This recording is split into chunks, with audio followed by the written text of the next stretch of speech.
இருக்கேன் ஐயா. வணக்கம் ஐயா. வணக்கம். இப்போ அம்மாவுடைய இந்த பயணம் சசிகலா அம்மா புதுச்சேரிக்கு போயிட்டாங்க. போய் அவருடைய பிரச்சாரத்தை வெற்றிகரமாக துவக்கியாச்சு. அவர்கள் அதில் ஒன்று சொல்கிறாங்க, புதுச்சேரியும் தமிழ்நாடும் ஒன்று தான், வேறு ஒன்றும் வித்தியாசம் இல்லை என்கின்ற அந்த ஒரு விஷயத்தையும் பதிவு செய்திருக்கிறார்கள். அடுத்து தமிழ்நாட்டில் அவருடைய சுற்றுப்பயணம் நீங்கள் சொல்லுங்கள். அனைத்து இந்திய அண்ணா திராவிட முன்னேற்ற கழகம் ஒரு மிகப்பெரிய சிக்கலில் இருக்கிறது. இதை எப்படியாவது மீட்டெடுத்து இந்த கட்சியை நிறுவிய புரட்சித் தலைவர் எம்ஜிஆர், அம்மா செல்வி ஜெயலலிதா ஆகியோர் வழியில் இதை ஒரு வெற்றிகரமான இயக்கமாக கொண்டு செல்ல வேண்டும் என்கிற கருத்தாக்கத்தின் அடிப்படையில் தான் மரியாதைக்குரிய திருமதி வி.கே. சசிகலா அவர்கள் இப்போது நேரடியாக களம் இறங்கி இருக்கிறார். இந்த நிலைப்பாடு என்பது அனைத்து இந்த அண்ணா திராவிட முன்னேற்றக் கழகத்தில் இருக்கிற இந்த கோடிக்கும் மேற்பட்ட 2 கோடிக்கும் மேற்பட்ட அந்த தொண்டர்கள் மத்தியில் இந்த 2026 தேர்தலுக்கு பிறகு நிச்சயமாக இதை வழிகாட்டுவதற்கு திருமதி வி.கே. சசிகலா அவர்களால் தான் முடியும் என்கிற ஒரு எண்ண ஓட்டம் கீழறையில் வந்துருச்சு அப்படிங்கிற மாதிரி பார்க்குறோம். ஏனென்றால் ஒரு மிகப்பெரிய மக்கள் இயக்கம், பேரியக்கமாக அனைத்து இந்த அண்ணா திராவிட முன்னேற்றக் கழகத்தை புரட்சி திரு எம்ஜிஆர் உருவாக்கினார். அரசியலில் மிகப்பெரிய அளவில் நாம் அமைச்சராக வேண்டும், முதலமைச்சராக வேண்டும், ஆட்சி அதிகாரத்திற்கு வர வேண்டும் என்று புரட்சித் தலைவர் எம்ஜிஆர் ஒருபோதும் விரும்பியதில்லை. அப்படிப்பட்ட ஒரு நெருக்கடியை திரு கருணாநிதி கொடுத்தார் அப்படிங்கிற மாதிரி தான் நம்ம பார்க்குறோம். அண்ணா திராவிட முன்னேற்றக் கழகம் ஏன் தோற்றுவிக்கப்பட்டது அப்படிங்கிற அந்த விஷயத்தை 53 ஆண்டுகளுக்கு பிறகு இன்றைய இளம் தலைமுறையினுக்கு ஒரு 2 நிமிடம் கோடிட்டு காட்டலான் இருக்கிறேன். புரட்சித் தலைவர் எம்ஜிஆர் அவர்கள் 1953 72 வரைக்குமே திராவிட முன்னேற்றக் கழகத்தினுடைய வெற்றிக்காக பாடுபட்டவர்.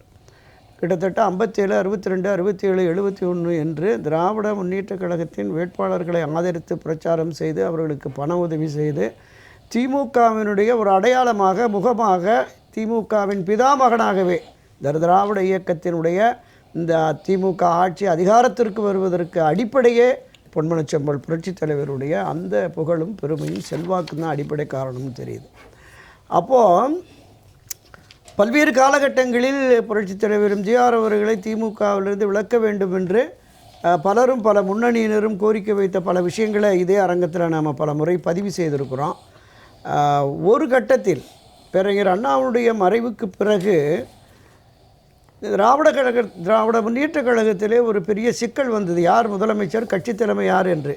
அன்றைய தினம் மூத்த முன்னோடிகள் பலரும் நாவலர் நெடுஞ்செழியன் தான் முதலமைச்சராக வர வேண்டும், கட்சி தலைமை பொறுப்புக்கு பேரறிஞர் அண்ணாவுக்கு பிறகு அவர்தான் வர வேண்டும் என்கிற அந்த அடிப்படையில் செயல்பட்ட பொழுது நம்முடைய மரியாதைக்குரிய பொன்மனச்செம்மல் புரட்சித் தலைவர் அவர்கள்தான் காங்கிரஸை வீழ்த்துவதற்கு ஒரு துடிப்பானவராக திரு கருணாநிதி அவர்கள் இருப்பார், இவர் ஒரு தீவிரத்தன்மையோடு காங்கிரஸை எதிர்த்து களமாடுவார் என்று அவரை முதலமைச்சர் வேட்பாளராக முன்மொழிந்து முதலமைச்சராக கொண்டு வந்தவர் புரட்சித் தலைவர் எம்ஜிஆர் அவர்கள்தான்.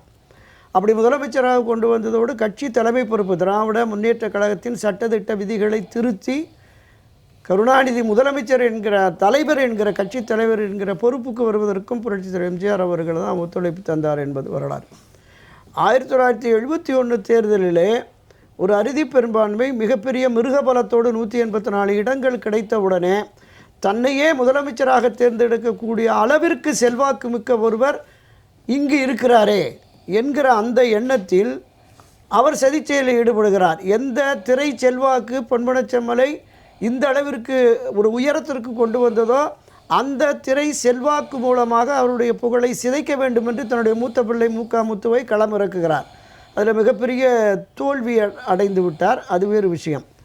அந்த காலகட்டத்தில் அண்ணாவினுடைய கொள்கை வழியிலிருந்து திராவிட முன்னேற்றக் கழக ஆட்சி திசை மாறுகிறது என்கிற விமர்சனம் அன்றைய தினம் இருந்த பெருந்தலைவர் காமராஜர் உட்பட காங்கிரஸ் எதிர்க்கட்சியினர் அவர்கள் பேசுகிறார்கள். இந்த நிலைப்பாடு மாற வேண்டும், மக்களுக்கான நல்லாட்சியை அண்ணா கொண்டு வர வேண்டும் என்று கொண்டு வந்தார்.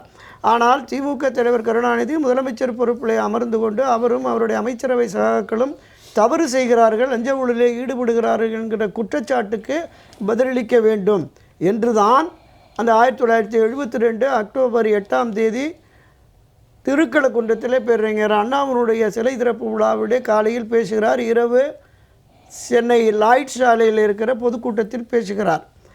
இது பொதுக்கூட்டத்தில் பொதுக்குழுவில் பேச வேண்டியதை பொதுக்கூட்டத்தில் பேசிய என்று கருணாநிதி தன் ஆதரவாளரை வைத்து விலக்கி வைக்கிறார்.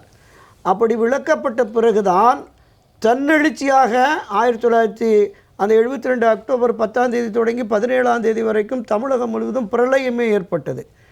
திரு கருணாநிதிக்கும் திமுகவுக்கும் எதிராக மிகப்பெரிய அளவில் பள்ளி மாணவர்கள், கல்லூரி மாணவர்கள், பொதுமக்கள், தலைவருடைய ஆதரவாளர்கள், அனுதாபிகள் என்று ஒரு வார காலம் தமிழகம் முழுவதுமே மிகப்பெரிய போராட்ட களமாக மாறியது. அன்றைய தினம் ஆட்சி அதிகாரத்தில் இருந்த கருணாநிதியும் அவருடைய அந்த காவல்துறையும் அரச பயங்கரவாதத்தில் ஈடுபட்டது. திமுக ரவுடிகள் அண்ணா திராவிட முன்னேற்ற கழகத்திலே புரட்சித் தலைவருக்கு ஆதரவு நிலைப்பாடு எடுத்து எங்கெல்லாம் தாமரை கொடி ஏற்றினார்களோ, எங்கெல்லாம் தலைவருடைய மன்றங்களை தொடங்கினார்களோ அவர்களெல்லாம் அடித்து உதைத்து மண்டைகளெல்லாம் உடைத்து காயப்பட்டு சொத்துக்களை சூறையாடினார்கள். 1972 அக்டோபர் 17 அண்ணா திராவிட முன்னேற்ற கழகத்தை தோற்றுவித்து அந்த 72 முதல் 76 வரை திமுக ஆட்சியில் பல்வேறு விதமான இன்னல்கள், இடையூறுகளை சந்தித்தார். புரட்சி தலைவரையே கொல்ல சதி நடந்தது, அவர் மீதே கொலை முயற்சி நடந்தது. பல ஆயிரக்கணக்கான தொண்டர்கள் கைகால்கள் உடைக்கப்பட்டு, மண்டை உடைக்கப்பட்டு, அவர்கள் சொத்துக்கள் சூறையாடப்பட்டு, பொய் வழக்குகள் போடப்பட்டது. தமிழ்நாட்டில் இல்லை, இந்தியாவில் இல்லை, உலகத்திலே எந்த ஒரு மாநில அரசியல் கட்சியும் அண்ணா திராவிட முன்னேற்ற கழகம் எதிர்கொண்ட அந்த சோதனைகளை எதிர்கொண்டதே இல்லை. அப்படி தன் உயிரை பணயம் வைத்து வளர்த்து 10 ஆண்டுகள் இந்த மண்ணிலே நல்லாட்சியை நடத்தியவர் பொன்மனச்செம்மல் புரட்சித் தலைவர் எம்ஜிஆர் அவர்கள். முதலாக 1974ஆம் ஆண்டில் புதுச்சேரியில் அண்ணா திராவிட முன்னேற்ற கழகம் ஆட்சி அமைத்தது. அந்த புதுச்சேரியில் இன்றைக்கு நிலைமை, அண்ணா திராவிட முன்னேற்ற கழகத்தின் நிலைமை மிக மோசமாக இருக்கிறது.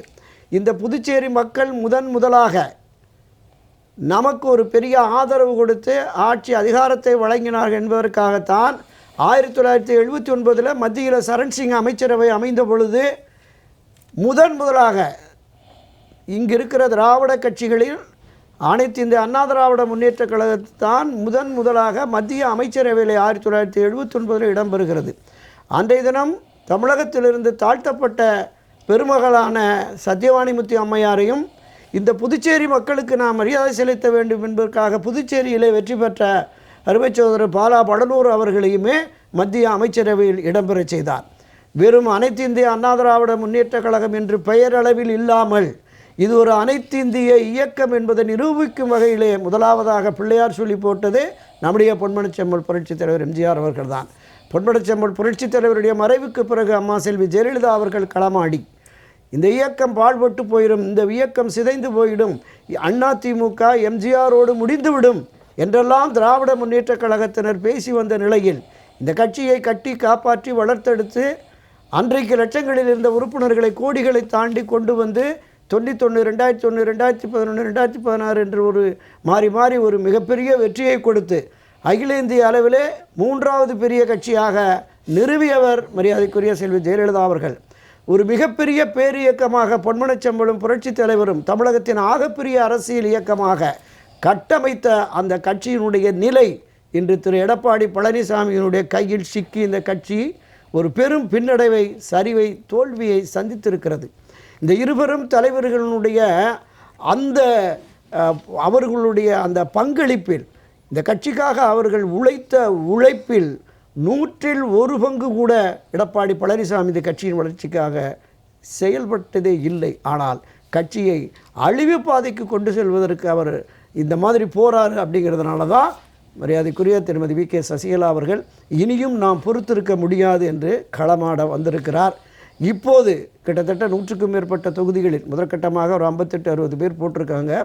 அடுத்தடுத்து வேட்பாளர்களை தேர்வு செய்கிறார். நான் அந்த வேட்பாளர்கள் பட்டியெல்லாம் பார்த்தேன்.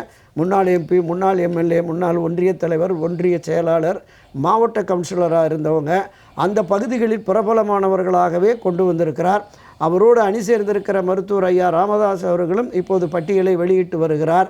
இந்த பகுதியில் வட மாவட்டம், மேற்கு மாவட்டத்தில் வன்னியர்கள் அந்த செல்வாக்கை பெற்றிருக்கிற அவரும், இந்த பக்கத்தில் தமிழகம் முழுவதுமே ஓரளவுக்கு செல்வாக்கு பெற்று, குறிப்பாக டெல்டா மாவட்டம், தென் மாவட்டங்களில் ஆதரவு நிலைப்பாட்டில் மிக அதிகமான தொண்டர்கள் பலத்தை, கட்சியினுடைய ஆதரவாளர்கள் பலத்தை பெற்றிருக்கிற இந்த அணி என்பது நிச்சயமாக 2026 தேர்தலிலே ஒரு மிகப்பெரிய தாக்கத்தை உருவாக்கும். அந்த தாக்கம் என்பது நிச்சயமாக எவரும் தனித்து ஆட்சி அமைக்க முடியாத சூழல் உருவாகிற பொழுது இவருடைய பங்களிப்பும் தேவை என்கிற நிலை ஏற்படும் என்பதுதான் என்னுடைய முதற்கட்ட கருத்தாக பதிவு செய்கிறேன். சிறப்பு. அதாவது 53 டாக்டர் எம்ஜிஆர் அவர்களுடைய அந்த வரலாறு, அன்றும் திராவிட முன்னேற்ற கழகம் செய்த பல்வேறு தீவினைகளை குறித்து பேசினீர்கள். துரைக்கண்ணா சார், இப்போ 2வது அமர்வில் நம்ம என்ன பேச போகிறோம்? அதான் இப்போ புதுச்சேரி தொடர்பாக தான் தொடர்ந்து பேசிட்டு வர்றோம். சரி. அனைத்து இந்திய அண்ணா திராவிட முன்னேற்ற கழகம் புரட்சித் தலைவர் காலத்தில் முதலாக 74 ஆட்சி அமைந்ததுன்னு சொன்னால் ஏறத்தாழ 12 இடங்களுக்கு மேல் வெற்றி பெற்று அங்கே முதலாவதாக ஒரு ஆட்சி கூட்டணி ஆட்சி புதுச்சேரியில் அமைத்தோம். அங்கு அடுத்தடுத்து 8 தொகுதி 10 தொகுதி, அம்மா காலத்தில் 6 தொகுதிகள் வரைக்குமே வெற்றி பெற்றோம். என்ஆர் ரங்கசாமியோட கூட்டணி அமைத்தும் அங்கே ஒரு கணிசமான வெற்றியை பெற்றோம். ஆனால் இன்றைக்கு என்ன நிலைமைனா, 2021 தேர்தலில் எடப்பாடி பழனிசாமி 5 இடங்களில் ஒரு அந்த அதிமுகவுக்கு போதும்னு 5 இடங்களை பெற்று 5 இடங்கள்லையுமே தோல்வி. இன்றைக்கு அதை விட மோசமாக பாரதிய ஜனதா கட்சி 10 இடம், அதிமுக 2 இடம், கடந்த ஒரு மாதத்துக்கு முன்பு தொடங்கிய லட்சிய ஜனநாயக கட்சி அதுக்கு 2 இடம் அப்படின்னு. லட்சிய ஜனநாயக கட்சி, ஆமாம் ஆமாம் ஆமாம், அந்த மார்ட்டினுடைய பையன் தொடங்கின ஒரு கட்சி. இப்போது இந்த 2 இடங்களை பெற்று நான் தொடக்கத்தில் குறிப்பிட்டது மாதிரி புதுச்சேரியில் ஆட்சி அமைத்து புதுச்சேரியைச் சேர்ந்த ஒரு நாடாளுமன்ற உறுப்பினரை மத்திய அமைச்சராக்கி பெருமை சேர்த்த பொன்மனச்செம்மல் புரட்சி தலைவர் காலத்திலிருந்து புதுச்சேரி தமிழகத்தின் ஒரு பகுதி போல இருந்து அதிமுகவின் பல பிரமுகர்களை அங்கே உருவாக்கி வெற்றிகரமாக கொண்டு வந்த அந்த புதுச்சேரி மீது எடப்பாடிக்கு எந்த அக்கறையும் கவலையும் இல்லை அப்படிங்கிற மாதிரி தான் நம்ம பார்க்குறோம். இப்போ இந்த நிலைப்பாடு என்பது தமிழகத்தில் கொஞ்சம் கொஞ்சமாக சரிவு பாதைக்கு கொண்டு சென்றுகிற இந்த எடப்பாடி பழனிசாமி புதுச்சேரியிலும் அப்படிப்பட்ட ஒரு நிலையை அண்ணா திராவிட முன்னேற்ற கழகத்துக்கு ஏற்படுத்தி விட்டார் அப்படின்னு தான் பார்க்குறோம். மொத்தமே அங்கெல்லாம் 30 தொகுதிகள் அதிகபட்சமாக 8000 10000 18000 20000 வாக்குகள் தான். அவ்வளோதான் 30 தொகுதிகள் தான் தமிழகத்தில் இருக்கிற ஒரு மாநகர், ஒரு நகராட்சி என்கிற அளவில் தான் அந்த இது. ஆனாலும் அது யூனியன் பிரதேசமாக இருக்கிறதாக தனித்து இருக்கிறது. மாநில அந்தஸ்து கோரி பல ஆண்டுகளாக போராடி வர்றாங்க. அந்த மக்களுக்கு நிச்சயமாக அதை பெற்றுத்தருவோம் அப்படிங்கிற வாக்குறுதியமும் திருமதி வி.கே. சசிகலா அவர்கள் தெரிவித்திருக்கிறார். நம்ம புதுச்சேரியை தாண்டி தமிழ்நாட்டுக்கு வருவோம். தமிழ்நாட்டினுடைய அரசியல் கள நிலவரம் 2026 தேர்தல் கள நிலவரம் என்பது இதுவரையிலும் இல்லாத அளவுக்கு, நீங்கள் 1952 தொடங்கி சுதந்திரத்திற்கு பிறகு நடைபெற்ற இந்த 16 சட்டப்பேரவை தேர்தலிலும் இல்லாத ஒரு அணுகுமுறை, இதுவரையிலும் நாம் எதிர்பார்த்தாத பல விஷயங்கள் நடந்துக்கிட்டு இருக்குங்கிறத நம்ம பார்த்தோம். இன்றைக்கு எல்லா ஊடகங்களும் பத்திரிகைகளும் 4 முனை போட்டி என்று எழுதி வருகிறார்கள். அனைத்து இந்திய அதிமுக, திராவிட முன்னேற்ற கழகம் என்டிஏ அணி, இந்த பக்கம் தமிழக வெற்றி கழகம், விஜயனுடைய தமிழக வெற்றி கழகம், நாம் தமிழர் சீமான் என்று. இப்போ இதில் நான் தொடக்கத்தில் குறிப்பிட்டது மாதிரி திருமதி வி.கே. சசிகலா அவர்களும் திரு ராமதாஸ் ஐயா அவர்களும் இணைந்து 100க்கும் மேற்பட்ட தொகுதிகளில் வேட்பாளர்களை களம் இறக்க இருக்கிறார்கள். ஒரு 60-70 பேர் இப்போ பட்டியல் வந்துருச்சு. மீண்டும் 2 நாட்களில் இன்னும் கூடுதலாக வரப்போகுது. அப்படி வருகிற பொழுது இது இன்னொரு அணியாக நிச்சயமாக 5வது முனை போட்டியாக அந்த 100-120 தொகுதிகளில் இருக்கும். இப்போ இதையும் தாண்டி டாக்டர் கிருஷ்ணசாமி ஒரு 60-70 தொகுதிகளில் அவருமே தனித்து தன்னுடைய கட்சியை களம் இறக்கிறார். புதிய தமிழகம் இந்த புதிய தமிழகத்தின் சார்பாகவும் களம் இறக்கிறார். அப்போது இந்த 2026 தேர்தலில் எந்த பெரிய கட்சியும் அவ்வளவு எளிதில் வெற்றி பெற்று ஆட்சி அதிகாரத்திற்கு வந்துவிட முடியாது அப்படிங்கிற மாதிரியான ஒரு நிலை சூழல் தான் இருக்கிறது. குறிப்பாக விஜயின் தமிழக வெற்றி கழகம் ஒரு பாதிப்பை உருவாக்காது, அது ஒரு கணக்கில் எடுத்துக்கொள்ளப்படாது அப்படிங்கிற மாதிரி பேசிகிட்டு இருந்தாங்க திராவிட முன்னேற்ற கழகம். மற்றவர்களும் அதை பொருட்படுத்தவே வேண்டாம். ஆனால் நாளுக்கு நாள் வருகிற அந்த கருத்து கணிப்புகளும் சரி, மக்கள் மத்தியில் இருக்கிற அந்த வாரம் எழுச்சியும் சரி, அவரும் தாவேக்காவும் ஒரு மிகப்பெரிய தாக்கத்தை உருவாக்கும் என்பதில் மாற்று கருத்தே இல்லை. நான் கடந்த ஓராண்டுக்கு மேலாக தொடர்ந்து விஜய் அறிவிக்கிற வேட்பாளர்கள் என்பவர்கள் அவருடைய ரசிகர் மன்றத்தைச் சேர்ந்தவர்களாக ஆதரவாளர்களாக இருப்பார்கள். பொது வெளிகளில் தொகுதிகளில் அறிமுகம் இல்லாதவர்களாக இருப்பார்கள் அப்படின்னு தான் சொன்னேன். ஆனால் வேட்பாளர் பட்டியல் வெளியிட்ட பிறகு இங்கு நம்ம அனைத்து இந்திய அண்ணா திராவிட முன்னேற்ற கழகத்தில் நம்முடைய புரட்சித் தலைவர் எம்ஜிஆர், அம்மா செல்வி ஜெயலலிதா காலத்தில் பயணித்த முன்னாள் அமைச்சர்கள், முன்னாள் சட்டமன்ற உறுப்பினர்கள், முன்னாள் நாடாளுமன்ற உறுப்பினர்கள், முன்னாள் வாரியத் தலைவர்கள், மாவட்ட பஞ்சாயத்து தலைவர்கள் என்று ஒரு 60-70 பேர் பிரபலமானவர்களை களம் இறக்கி இருக்கிறார். அவர்களுக்கு அந்த பகுதிகளில் அவர்கள் தொகுதிகளில் உள்ள செல்வாக்கும் தாவேகாவினுடைய புதிய வாக்காளருடைய செல்வாக்கும் வருகிற பொழுது அவருமே ஒரு பெரிய தாக்கத்தை இந்த தேர்தலில் ஏற்படுத்துவார் அப்படிங்கிறதான் பார்க்குறோம். அதனால் திராவிட முன்னேற்றக் கழகமோ அனைத்து இந்திய அண்ணா திராவிட முன்னேற்றக் கழகமோ ஒரு அறுதி பெரும்பான்மை பெற்று தனித்து ஆட்சி அமைக்க முடியாத சூழல் உருவாகிவிடும் அப்படிங்கிறது தான் இப்போ இதுவரையிலுமான நிலையாக இருக்கிறது. இப்போ இன்னுமே இந்த இழுபறி நீடிப்பு இந்திய தேசிய காங்கிரஸ் கட்சி தொகுதிகளை 28 பெற்று வந்தாலும் கூட இன்னும் யார் வேட்பாளர்கள் என்று அறிவிக்க முடியாத ஒரு சூழல் இருக்கிறது. இந்த பக்கம் அனைத்து இந்திய அண்ணா திராவிட முன்னேற்றக் கழகத்தில் பாரதிய ஜனதா கட்சி 27 தொகுதிகளில் பெற்ற போதும் அவர்களும் யாருக்கு எத்தனை தொகுதி என்பதை விட யார் அந்த தொகுதியில் வேட்பாளராக போட்டியிட போகிறார்கள் என்கிற அறிவிப்பை இன்னும் வெளியிடலை. அங்கக்குள்ளேயும் குழப்பத்தில் தான் இருக்குது. ஆமாம், ஒரே குழப்பம். கோவையில் வடக்கு தெற்கு, ஆமாம், இப்போ கோவையில் வடக்கு தெற்கு சிங்காநல்லூர் ஒரு 3-4 தொகுதிகளை கேட்டோம். ஒரே ஒரு தொகுதி தான் கொடுத்தாங்க. தலைநகர் சென்னையில் வந்து டி நகர், மயிலாப்பூர், வேளச்சேரி, விருகம்பாக்கம் என்று ஒரு 4-5 தொகுதிகளை கேட்டோம். ஆனால் ஒரே ஒரு தொகுதி தான் கொடுத்திருக்கிறார்கள் அப்படிங்கிற அந்த புலம்பல் என்பதும் இன்னும் இருக்கிறது. இப்போ இந்த சிக்கல் தோக்கிற தொகுதியெல்லாம் எதெல்லாம் ஏடிஎம்கே தோத்துருன்னு நினைக்கிறாங்களோ அதையெல்லாம் தூக்கி கொடுத்துட்டான்னு பேப்பரில் எழுதியிருக்காங்க. ஆமாம் ஆமாம், இந்த சிக்கல் 2 கூட்டணிகளிலுமே இருக்கிறது. திராவிட முன்னேற்ற கழகத்திலையும் கூட காங்கிரஸ் கிட்டத்தட்ட ஒரு 7-8 தொகுதிகளில் ஏற்கனவே வெற்றி பெற்று இப்போது எம்எல்ஏக்களாக இருக்கிறவர்களுக்கு இடம் கொடுக்கக்கூடாது, அப்படி கொடுத்தால் அவர்கள் தோற்று விடுவார்கள் அப்படிங்கிற ஒரு கருத்து கணிப்பை திமுக நிறுவனம் நடத்தி அங்கே வேட்பாளர்களை மாற்றுங்க அப்படிங்கிறாங்க. செல்வ பெருந்தகை மீது ஒரு குற்றச்சாட்டு இருக்கிறது. பணம் வாங்கி கொண்டு பலரை வேட்பாளராக போட்டிருக்கார். குறிப்பாக பாமகவின் செயல் தலைவர் ஜி.கே. மணியனுடைய மகனுக்கு அந்த பெண்ணாகரம் தொகுதியை ஒதுக்குவதில் சிக்கல் பிரச்சனை என்கிற மாதிரி.